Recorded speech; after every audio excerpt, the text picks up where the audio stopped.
E eu já ouvi você falando que a questão do racismo é uma cosmovisão, né? Queria te falar mais sobre isso, porque tipo assim, é um conjunto de coisas que estão fixadas na cabeça da pessoa e a pessoa vê o mundo assim, né? Pois é. É porque geralmente as pessoas falam assim, o racista é alguém mal amado, né? Alguém... E eu sempre penso assim, nossa, mas se o racista é alguém mal amado, a gente resolve isso fácil, vamos passar mais essa pessoa, né? E aí as pessoas tratando muito o racismo como se fosse um sentimento, assim, sabe?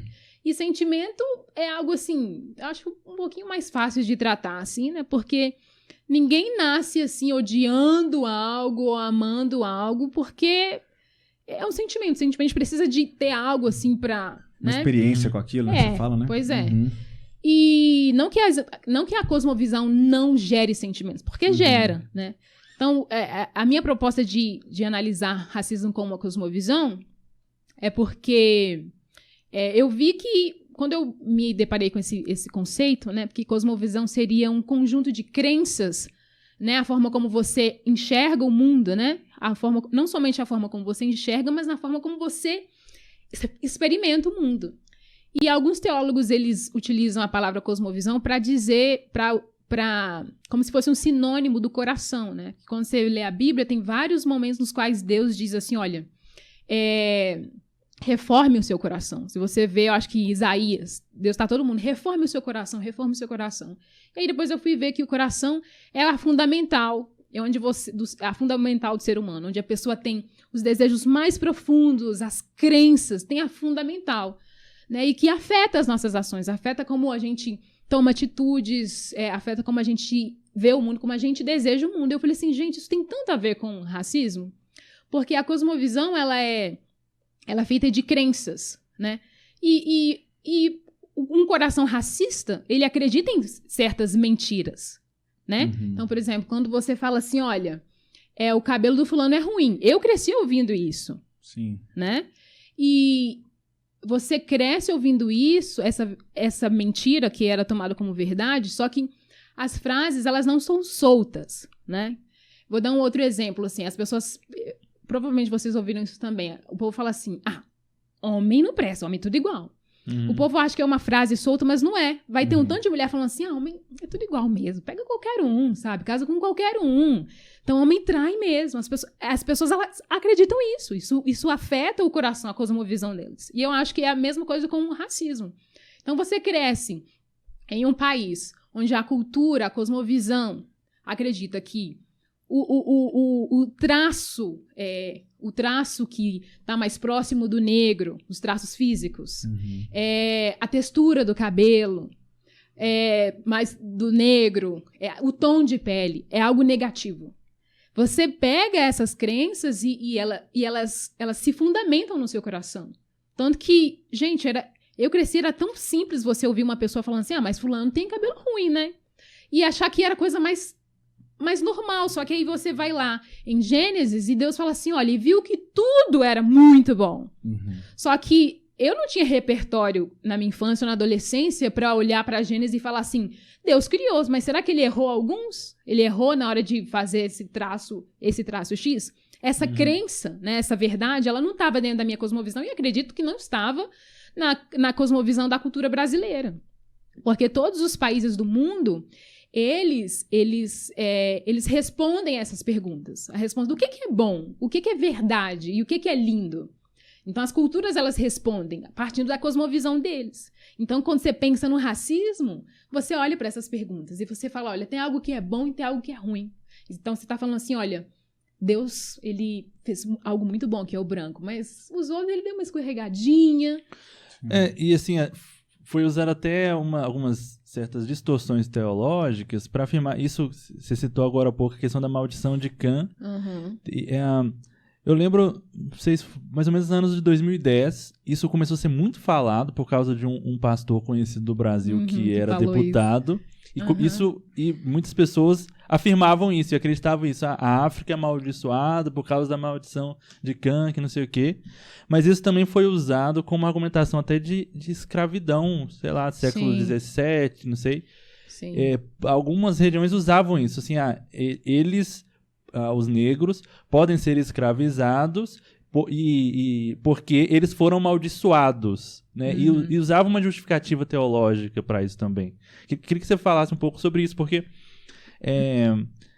exatamente o cristianismo, ou cristão, não cristianismo, né? Alguns cristãos, ou ditos cristãos, valeram de algumas crenças ou distorções teológicas para diminuir a pessoa negra ao longo da história, né? Fala um pouco disso pra gente, por favor. Sim, essa aqui é a questão, né? Porque ao mesmo tempo que a gente tem cristãos que na história do mundo disseram coisas muito maravilhosas, ou seja, disseram a verdade, existem cristãos que, para justificar os atos horrendos, eles distorceram a verdade. Mas é uma coisa que o cristão gosta de fazer e faz muito bem, né? Então, se a gente olhar se a gente colocar uma linha do tempo aqui, você vê assim que tem a criação do mundo, né? E Deus está falando verdades e falou assim, tudo é muito bom.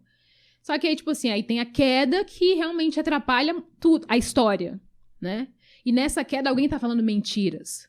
Só que isso afeta tudo na linha do tempo. E aí, com a escravidão negra, muitas pessoas se utilizaram da palavra de Deus para distorcer a uso próprio, né? Nossa, então como... Tá, eu vou escravizar, mas eu preciso dizer alguma coisa para justificar. Então, eles foram lá, pegaram a Bíblia e falaram, olha, vou utilizar isso do meu jeito, né? Porque o ser humano, ele tem uma tendência, assim, a distorcer aquilo que é a verdade, né? E foram isso que eles fizeram, né? Então, fizeram... E já foi provado, vários teólogos, eles fazem a exegese certa, né? Tem até num livro do John Piper que ele fala assim, gente, olha só, o povo, as pessoas que têm coragem de utilizar a maldição de Cã para falar que Deus estava amaldiçoando a África. E ele vai lá, explica direitinho, que, tipo assim, não tem nada a ver. Mas as pessoas, lá nessa linha do tempo, para justificar coisas injustificáveis, estão lá, pegam um versículo e usam do jeito que querem, né? Então, foram essas mentiras que foram matando, assim, sabe? Matando o mundo, né? Sim. Você falou do livro do Piper, como é que é o nome dele mesmo? Racismo, a Cruz e o Cristão. A Cruz e o Cristão, sim. Pô, fica a dica aí também pra Fofoca Reversa esse Racismo, a Cruz e o Cristão, não conhecia esse. Ainda sobre o racismo como cosmovisão, a gente tem de história, o Brasil tem o quê? 520 anos? Fez 520? Não sei. E a gente teve praticamente 380 anos de escravidão no Brasil. O quanto que esse processo... E aí, cada país, né, que teve escravidão foi um processo diferente, assim, tipo... nos Estados Unidos... Primeiro que no Brasil, eu sei que foi o país que mais recebeu, né, negros escravizados. Foi 4 milhões, se não me engano. Enquanto os Estados Unidos foi cerca de 400 mil. Menos, né? Durou menos. E durou um período bem menor também, a escravidão lá e tal. E o que foi feito também após a escravidão foi muito diferente em cada país, né? O que foi feito no Brasil, o que foi nos Estados Unidos. Eu sei que nos Estados Unidos muitos receberam terras, né, quando foram libertos. Não sei se foi todo mundo, mas foi delimitado uma região. Aqui no Brasil... Alguns lugares, não todos. Assim. Aqui no Brasil, até... Minha mãe morou um tempo em Salvador, e indo lá, assim, eu comecei a pesquisar algumas coisas sobre a história da cidade e tal, e soube que Salvador é a cidade com maior população negra fora da África, né? Eu acho que segunda, depois de Salvador, seria Nova York.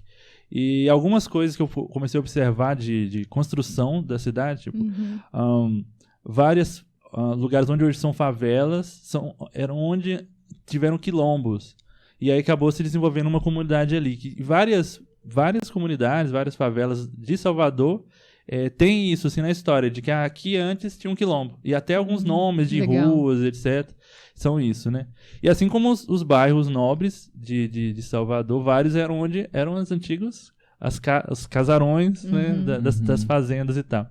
Enfim, mas aí o quanto que...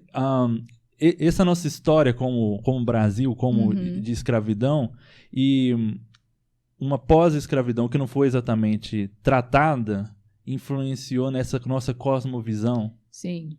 Não, total. Então, você está falando, por exemplo, dessa questão, como é importante ter terra, né? Sim. Porque, por exemplo, você era escravo, não tinha um lugar para ir. Aí eles te libertam, mas você vai fazer o quê? Né? Se você ainda não é visto como... alguém de valor, né? Então, tanto que você vê hoje no Brasil a maioria das pessoas pretas são pobres. Né? Então, você pode ir nas favelas, nos bairros mais periféricos, você vai ver e você tem que se perguntar. As pessoas não se perguntam. Elas acham, não, porque eles quiseram. Não. Aí você vê, por exemplo, nós estamos aqui em Belo Horizonte. E você vai para os bairros mais Zona Sul. E aí você vê e você pensa assim, gente, tem muitas pessoas brancas. Mas, por exemplo, eu sou professora de inglês e eu já dei aula a domicílio, né? E quando eu dava aula a domicílio, eu dava aula para muitas crianças. E eu ia até crianças, adolescentes, eu ia até a casa deles. E era impressionante, assim, porque eu tinha alunos de famílias muito abastadas que tinham dinheiro. Então, eu ia pro Lourdes, eu ia dar aula no Lourdes, no Santa Lúcia, papapá. E aí eu via que nos prédios onde eu ia dar aula, as pessoas eram brancas, e quem, por exemplo, o porteiro era negro, a faxineira era negra, e isso no prédio onde eu moro também. São os negros que estão nas profissões que são menos valorizadas, por exemplo, financeiramente, assim, né? E aí você tem que começar a pensar, mas por que as coisas são assim, né? A gente sabe que é assim que o Brasil se estruturou.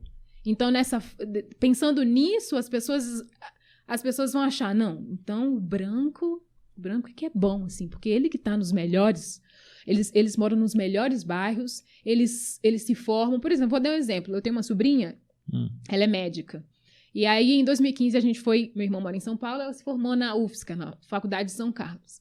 Aí ela era a única mulher negra numa turma enorme, tinha um tanto de brancos e japoneses. Só que, tipo assim, tem um problema, a minha sobrinha não é brasileira.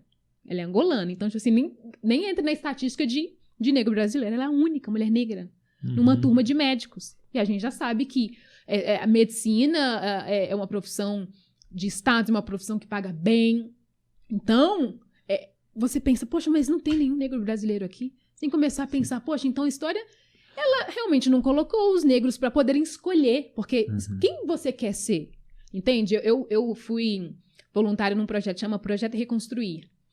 Dei aula para crianças em situação de vulnerabilidade, onde a maioria dos meus alunos eram negros. E, tipo assim, eles não sonham da forma como os meus alunos que têm dinheiro. Não sonham. Porque você pergunta para eles, ninguém pensa assim, nossa, eu vou ser doutor ou outra coisa, né? E eu lembro que teve um dia, assim, que alguém falou assim, o fulano, eles brincando, eu nasci na Europa. Eu nasci não sei o quê. Aí alguém falou assim, e o fulano nasceu na África. Aí todo mundo começou a rir, as crianças, 7 anos. E o fulano falou assim, não, eu não nasci na África. Ele não queria nascer na África, ele queria ter nascido em outro país. Então, já as crianças, já entendem assim que não é tão chique assim nascer na África, não é tão chique você ser descendente de africano.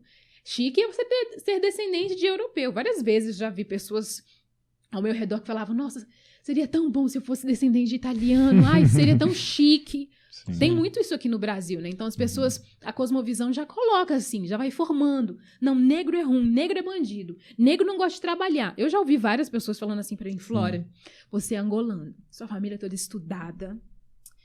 O negro brasileiro não gosta disso não, sabe? O negro brasileiro, sério, a pessoa achando que tá me elogiando. Tá fazendo... Eu falei assim, o que é isso? As pessoas, então, elas vão deixando, assim, resquícios de como é que elas veem o mundo, como é que realmente elas veem o negro e como é que o negro passa a se ver, porque elas não veem o mundo sozinha. O negro também, ele passa a observar essas mentiras, essas crenças e passa, eu no mundo sou o quê? Não sou nada, eu não quero ser negro. Né? Então, tem várias crianças, assim, que eu já tive a oportunidade de conversar e falam assim, não, eu não quero ser negro, eu não gosto. Porque a cultura tá a todo momento dizendo pra eles, você é feio, você é pobre, sabe? Você não tem o nariz fino como da Gisele Bündchen, o seu cabelo é crespo, não é liso. Então, você cresce nisso, você olha, realmente, eu só posso ser ou porteiro ou faxineira, não dá pra eu sonhar, também ninguém vai me querer porque eu não sou bonito.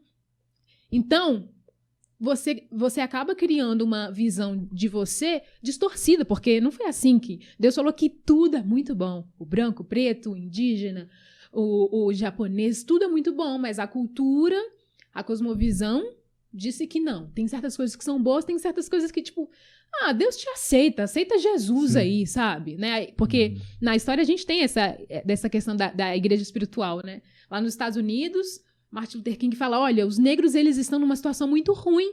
sabe? Eles não conseguem crescer, eles não têm a mesma educação que os brancos. Mas aí os pastores, não, o mais importante é vocês aceitarem Jesus. As outras coisas, deixa pra lá. Então isso vai crescendo na mente das pessoas brancas e na mente das pessoas negras, de tal forma que elas falam assim, não, olha, não tá valendo, a gente não vale muito, não. Então a gente não vai sonhar muito, não. Essa é a nossa realidade, né? Vai pensar, a gente não sabe, né?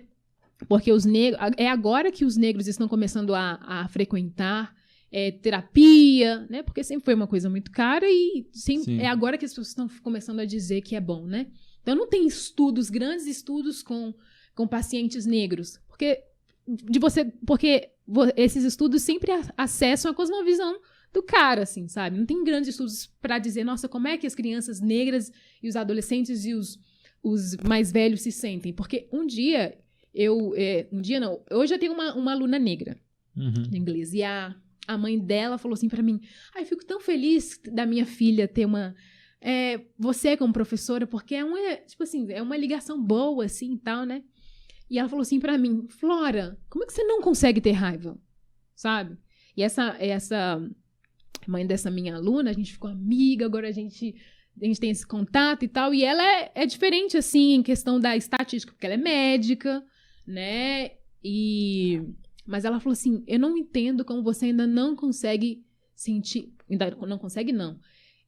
Ela falou assim, como é que você não consegue sentir raiva, assim, sabe, dessa realidade? Não que eu não sinta, não sei porque ela perguntou isso, mas dá pra ver, assim, que é muito difícil, assim, sabe? Por isso que eu citei a questão da terapia, porque quantos negros ainda realmente não foram ouvidos e eles ainda estão achando que eles são um erro, sabe? E aí eles tentam não serem eles, não se aceitarem, devem viver, tipo assim, numa guerra, assim, contra o eu, assim, sabe? Bem difícil. Eu acho, assim, que infelizmente a gente não consegue mapear isso hoje, mas eu acho que é babado. É porque é muito, muito normalizado, né? Isso é muito impressionante mesmo.